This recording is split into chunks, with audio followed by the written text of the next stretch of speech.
بسم اللہ الرحمن الرحیم نحمده ونصلی علی رسولہ الکریم اما بعد فاعوذ باللہ من الشیطان الرجیم بسم اللہ الرحمن الرحیم۔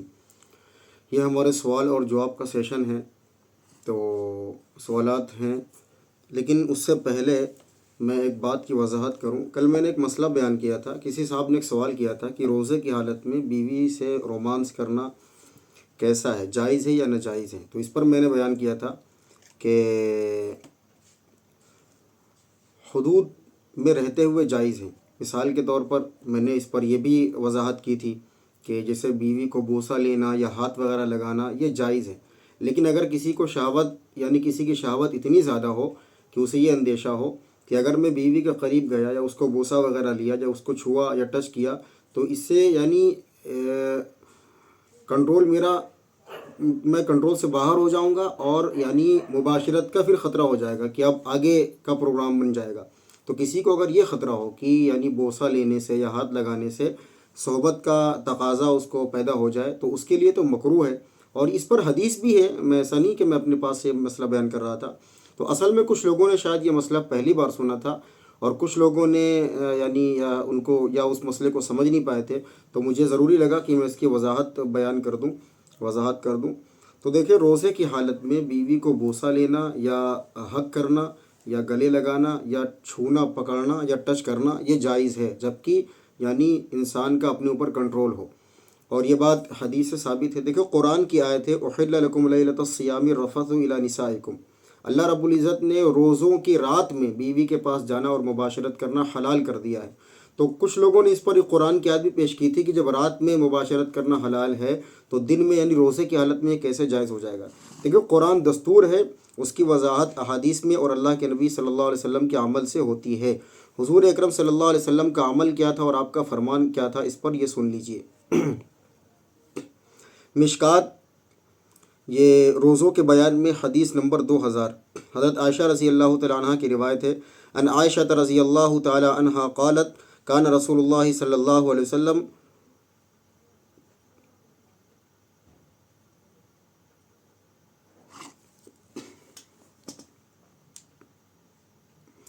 ان عائشہ رضی اللہ تعالی عنہ قالت کان رسول اللہ صلی اللہ علیہ وسلم یقبل و یباشر وهو صائم وکان املککم لعربہ۔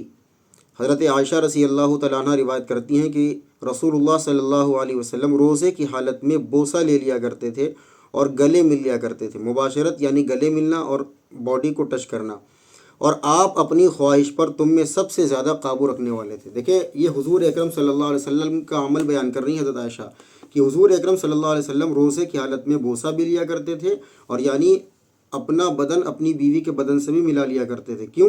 کیونکہ آپ صلی اللہ علیہ وسلم تم میں سب سے زیادہ اپنی خواہشات پر کنٹرول کرنے والے تھے۔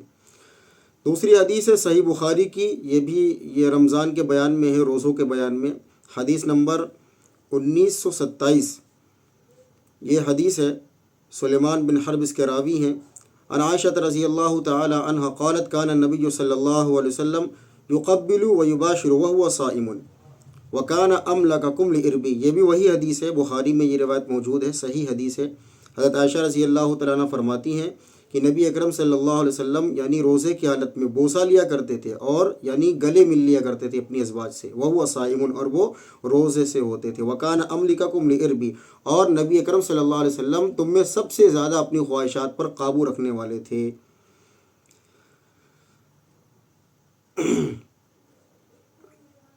ایک اور حدیث ہے، بخاری شریف کی حدیث ہے 1928 نمبر کی، یہ بھی حضرت عائشہ سے مروی ہے۔ ان عائشہ رضی اللہ تعالی عنہ قالت ان کان رسول اللہ صلی اللہ علیہ وسلم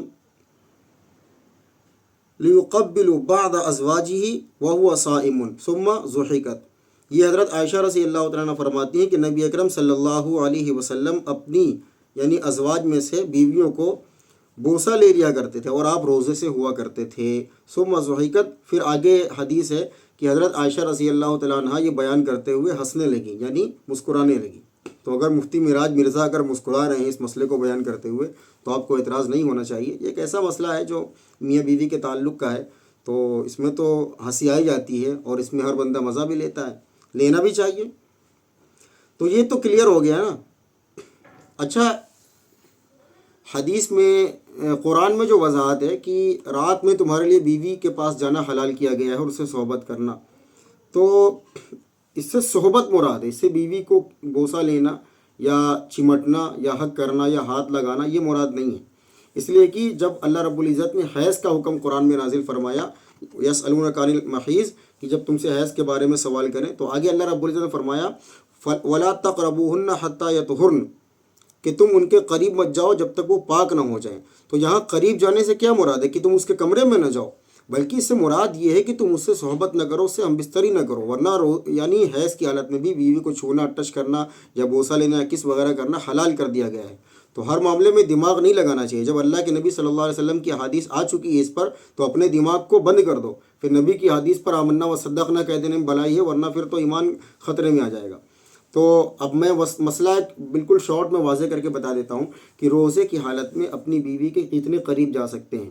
تو بیوی یعنی جو شخص اپنی خواہشات پر کنٹرول رکھنے والا ہو، اس کے لیے جائز ہے کہ وہ اپنی بیوی کو بوسہ بھی لے سکتا ہے، کس بھی کر سکتا ہے۔ اچھا، لپ ٹو لپ کس بھی کر سکتا ہے، لیکن اس میں شرط یہ ہے کہ جو ایک دوسرے کا تھوک اگر منہ میں لے کر کے حلق میں چلا جائے گا تو روزہ ٹوٹ جائے گا۔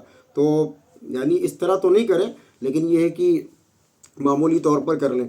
دوسری بات یہ ہے کہ بہت زیادہ شہوت کی نگاہ سے بھی نہ کریں، اس لیے کہ اس میں خطرہ ہوتا ہے نا کہ پھر صحبت کا من بن گیا تو کہیں صحبت نہ کر بیٹھے، اگر کر بیٹھے گا تو اس پر یعنی روزہ بھی اس کا ٹوٹ جائے گا اور اس پر قضا اور کفارہ دونوں لازم ہوگی، یعنی 61 روزے اس کو لگاتار 60 روزہ لگاتار رکھنا پڑے گا اور ایک روزہ قضا کرنا پڑے گا۔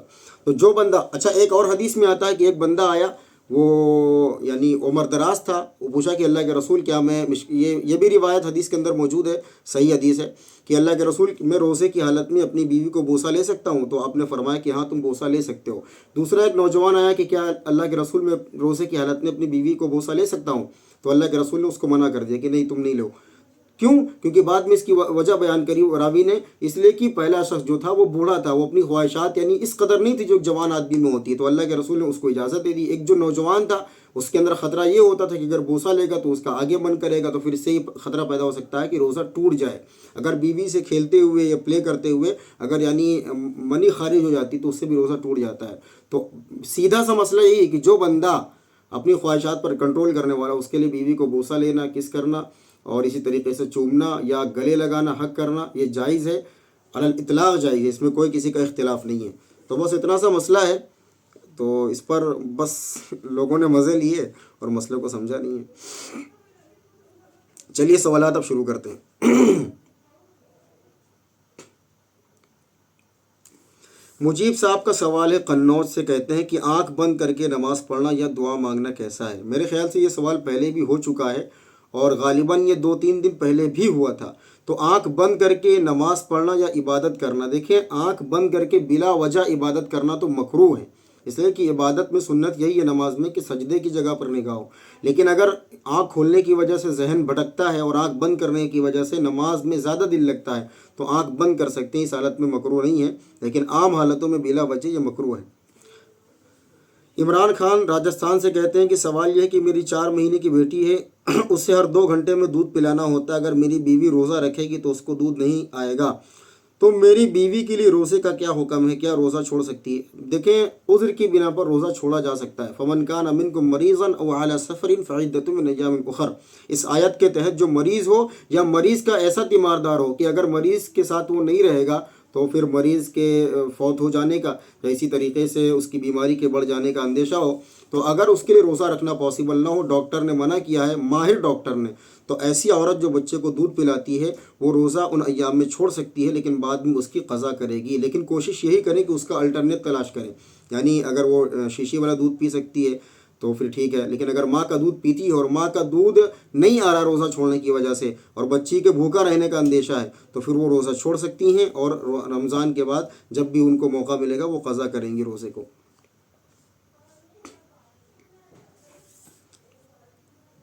سوال یہ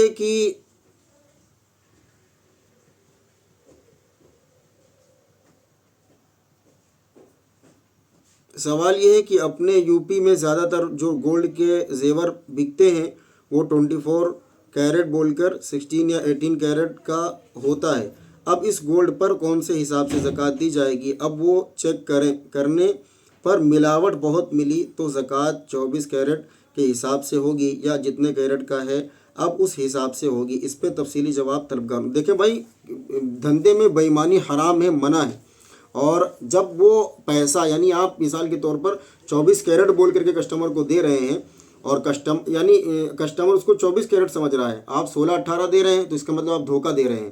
تو ایسی صورت میں جو کمائی یعنی جو آپ کی یہ ارننگ ہوئی ہے اس سے، تو یعنی جتنی زیادہ ارننگ 18 کے اوپر ہوئی ہے، یہ خود آپ کے لیے جائز نہیں ہے۔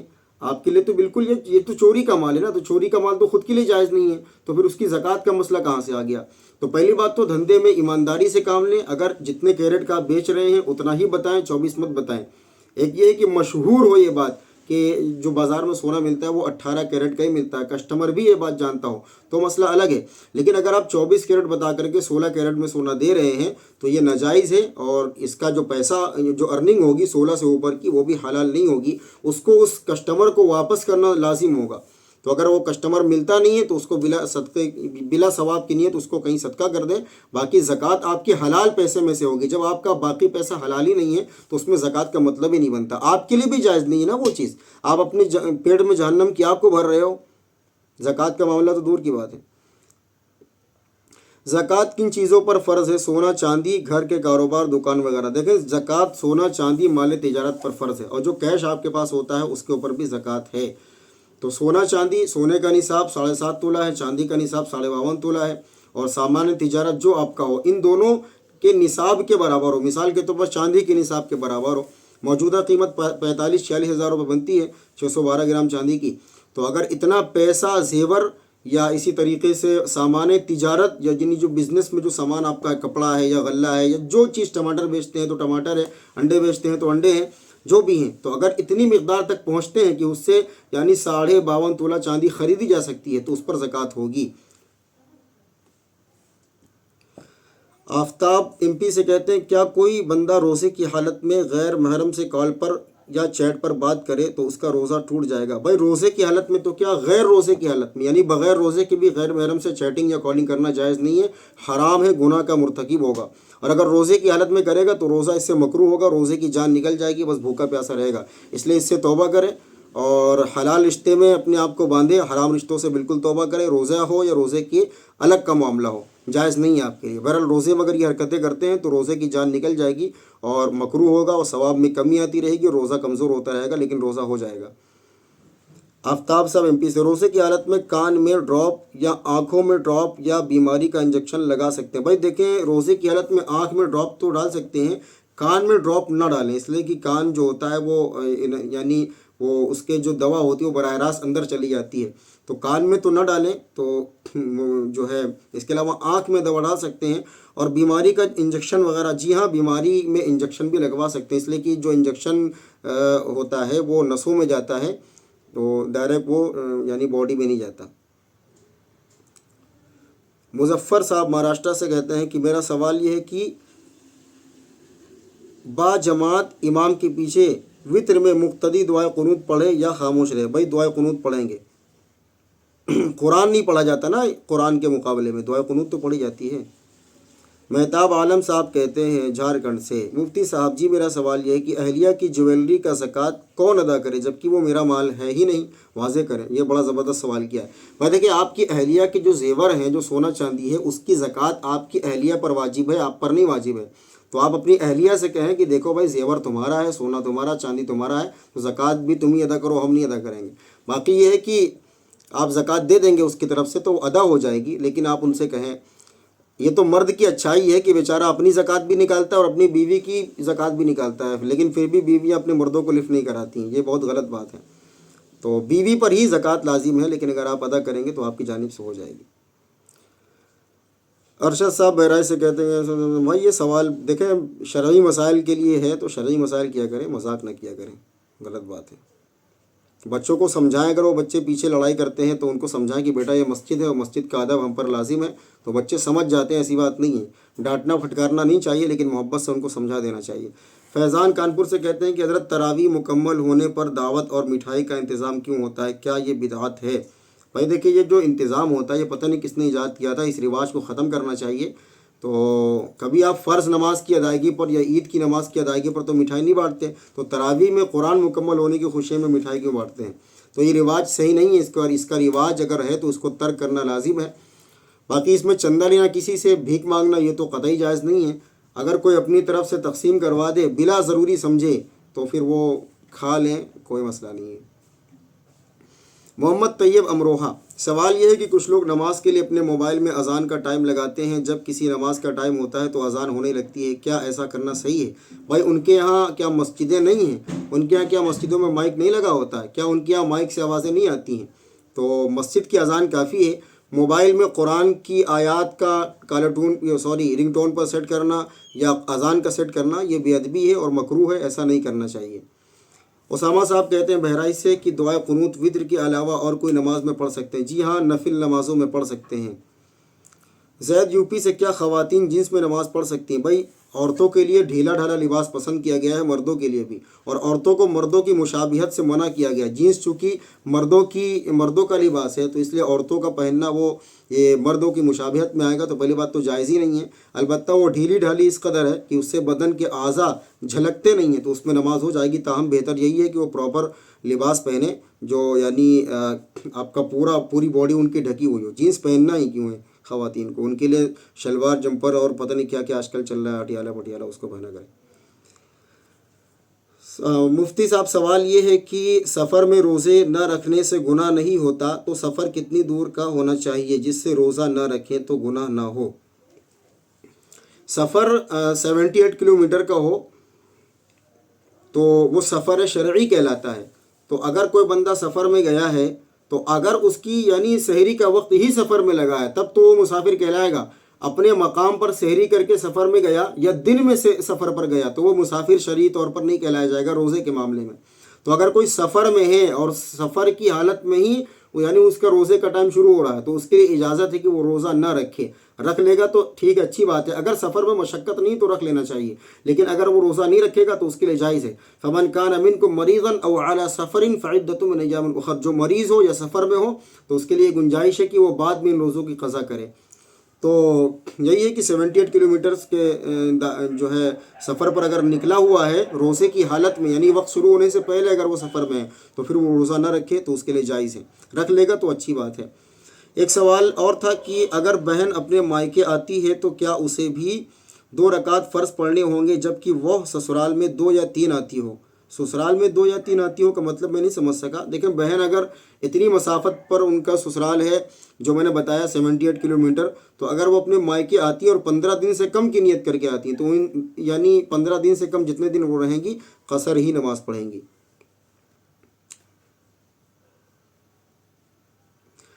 ریحان انصاری صاحب بارہ بنکی سے کہتے ہیں کہ کیا آخری قاعدے میں اللہم انی ظلمت نفسی پڑھ کر سلام پھیرنے کے بعد کی دعا اللہم انت السلام پڑھنا ضروری ہے؟ اور مہربانی کر کے نماز تفصیل سے بتائیں تاکہ ہم سب کی نماز اور بھی بہتر ہو سکے۔ میرا ایک اور سوال ہے، پہلے ایک سوال کا جواب دینے دیجیے، اس کے بعد دوسرا سوال۔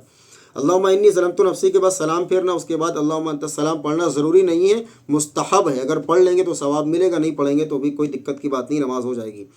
میرا ایک سوال اور ہے کہ اکثر میں لوگوں کو دیکھتا ہوں کہ فرض نماز سے پہلے ہی تمام لوگ سنت پڑھ لیتے ہیں جو سنت فرض نماز کے بعد ہوتی، کیا یہ صحیح ہے؟ دیکھیں جو سنت فرض کے بعد ہے وہ سنت فرض کے بعد ہی پڑھنی چاہیے، فرض سے پہلے پڑھنا وہ خلاف سنت ہے۔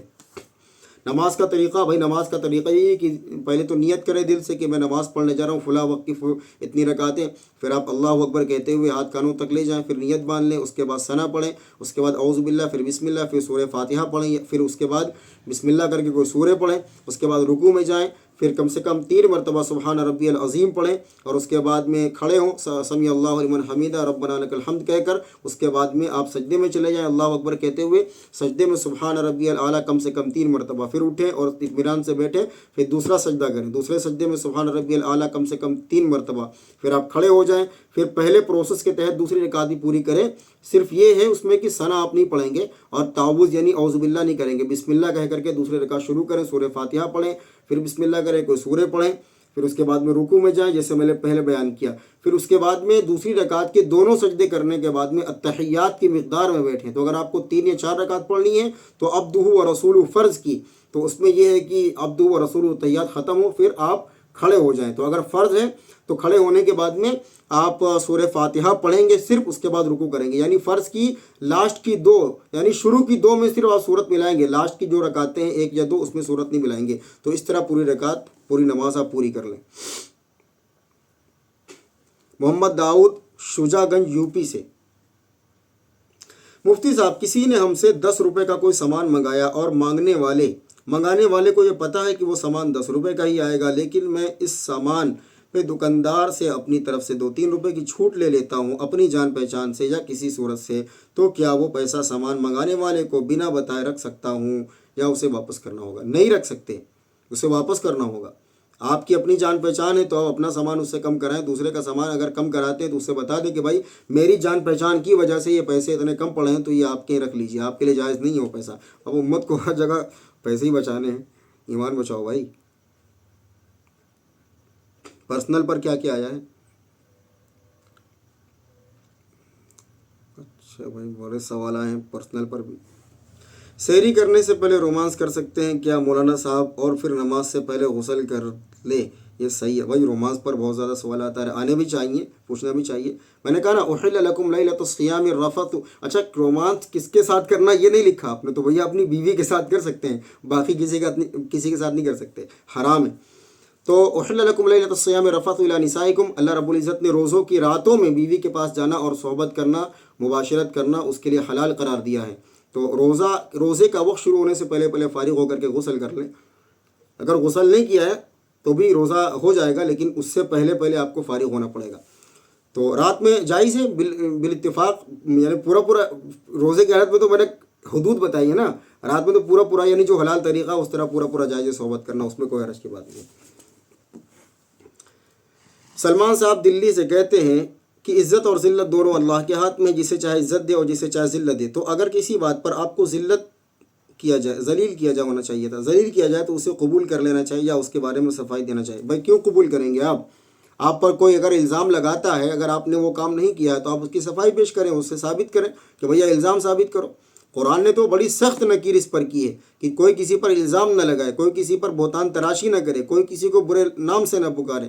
تو اس کے بارے میں بڑی سخت وعید ہے کہ اگر کوئی کسی پر جھوٹی بات کہتا ہے, الزام لگاتا ہے, تو شریعت نے اس کی سزا بھی متعین کی ہے, اور اگر وہ سزا نہیں ملے گی تو آخرت میں تو ملنا طے ہے. تو ایسا نہیں کرنا چاہیے. باقی عزت اور ذلت اللہ کے ہاتھ میں, اس کا مطلب یہ کہ اللہ جس کو چاہے عزت دیتا ہے, جس کو چاہے ذلت دیتا ہے. یعنی اگر کوئی آپ کو ذلیل بھی کرتا ہے تو وہ آپ کو ذلیل کرنا اس کا, یعنی جب تک اللہ نہیں چاہے گا لوگوں کی نظر میں آپ کی عزت کم نہیں ہوگی, اگرچہ وہ کچھ بھی آپ کو ذلیل کرے. یہ مطلب ہے عزت اور ذلت کا. آپ اپنی صفائی پیش کریے, بالکل پیش کریے. اچھا بھائی مجھے کسی غلط بات پر مسجد میں ذلیل کیا گیا تو میں نے کیا ہی نہیں تھا, اس بات پر نے صفائی بھی دی, کچھ لوگ میرے ساتھ کچھ لوگ میرے خلاف. آپ ان سے کہیں کہ ثبوت پیش کرو. قرآن کہتا ہے کہ اگر کوئی بات لے کر کے آتا ہے تو اسے ثبوت مانگو. ایسا نہ ہو کہ تم خسارے میں پڑ جاؤ اور گمراہی میں پڑ جاؤ.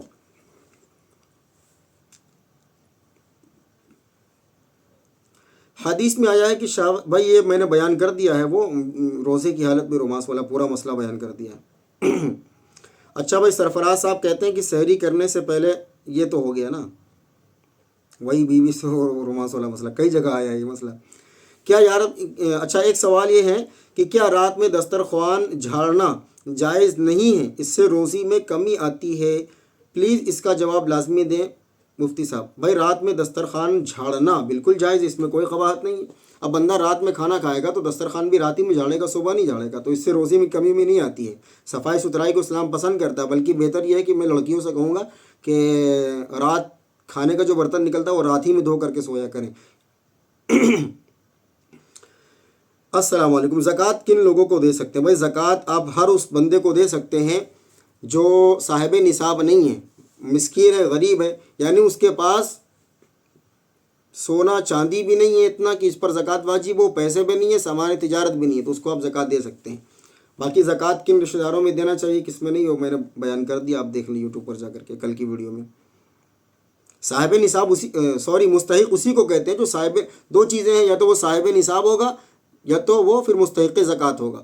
تو یا تو وہ لینے والا ہوگا یا تو وہ دینے والا ہوگا. تو لینے والا اگر ہے تو یعنی وہ صاحب نصاب نہیں ہے, تو اگر دینے والا جو ہے وہ صاحب نصاب ہے. یہ مہندی بالوں میں لگانا درست ہے یا نہیں؟ اب بھیا یہ نشا مہندی کی فوٹو بھیجی ہے کسی نے, تو نشا مہندی کیسی ہوتی ہے؟ اب ہم تو مہندی کبھی لگاتے نہیں، ہم خاتون بھی نہیں ہیں، نہ بڈھے ہیں کہ ہم مہندی لگاتے ہوں، تو نشا مہندی اگر ہم نے یوز کی ہوتی تو ہم بتا دیتے کہ نشا مہندی لگانے سے وضو ہوتا ہے کہ نہیں۔ لیکن ایک اصول سمجھ لیں، پرت والی مہندیاں یعنی جس سے پانی اندر نہ پہنچے اس سے لگانا جائز نہیں، پھر اس سے وضو اور غسل نہیں ہوتا۔ تو اگر نشا مہندی میں پرتیں بنتی ہوں تو پھر اس کو نہ لگائیے، جو ہے سادی مہندی جو دیسی ہوتی ہے گھر کی نیچرل وہ لگا لیں۔ پرت ہوتی یا نہیں ہوتی، آپ ایک کاغذ پر مہندی لگائیں، ایسے ایک کاغذ ایسے لے لیجئے، ایک کاغذ لیا، اب اس کے اوپر ایسے مہندی لگا دیں، اس کا چکتی بنا دیں، تو پھر اس کے بعد میں وہ سوکھ جائے تو آپ پانی ڈال دیں، اس کو دھل لیں۔ اس کے بعد میں یعنی اس کو دھلنے کے بعد میں جو رنگ اس کا اترتا ہے تو اس پر پانی کا قطرہ ڈالیں، تو اگر وہ قطرہ مہندی کو چیرتے ہوئے کاغذ کے دوسرے سائڈ پر آتا ہے تو اس کا مطلب یہ مہندی پرت والی نہیں بلکہ یہ نیچرل دیسی ہے، تو اس کو لگا سکتے ہیں۔ اگر وہ پانی پیچھے نہیں پہنچتا ہے تو اس کا مطلب یہ لگا کر کے وضو غسل نہیں ہوگا۔ یہ ایک اصول ہے۔ اب نشا مہندی کاویری مہندی والے کل کو کیس کریں گے، تم کہتے ہو کہ نہ لگاؤ، یہ بات الگ ہے، آپ خود اس کا ٹیسٹ کریے۔ رضوان بھائی، اچھا رضوان صاحب کہتے ہیں ڈومریا گنج سے، کیا بیوی کا فوٹو چومنے سے روزے پر اثر پڑے گا؟ بھیا جب پراپر بیوی کو چومنے سے روزے پر اثر نہیں پڑے گا تو فوٹو چومنے پر کیوں اثر پڑے گا؟ لیکن کنٹرول رکھو بھائی، رکو ذرا، صبر کرو، مغرب کی اذان ہونے دو، باقی روزہ نہیں ٹوٹے گا نہ مکروہ ہوگا۔ اچھا بھائی، سوالات ہو چکے ہیں تقریباً، تو امید ہے آپ کو اب کے سوالوں کے جواب مل گئے ہوں گے۔ جن کے جواب رہ گئے ہوں، بھول گیا ہوں، تو اس کے لیے میں پیش کی معذرت چاہتا ہوں۔ السلام علیکم ورحمۃ اللہ وبرکاتہ۔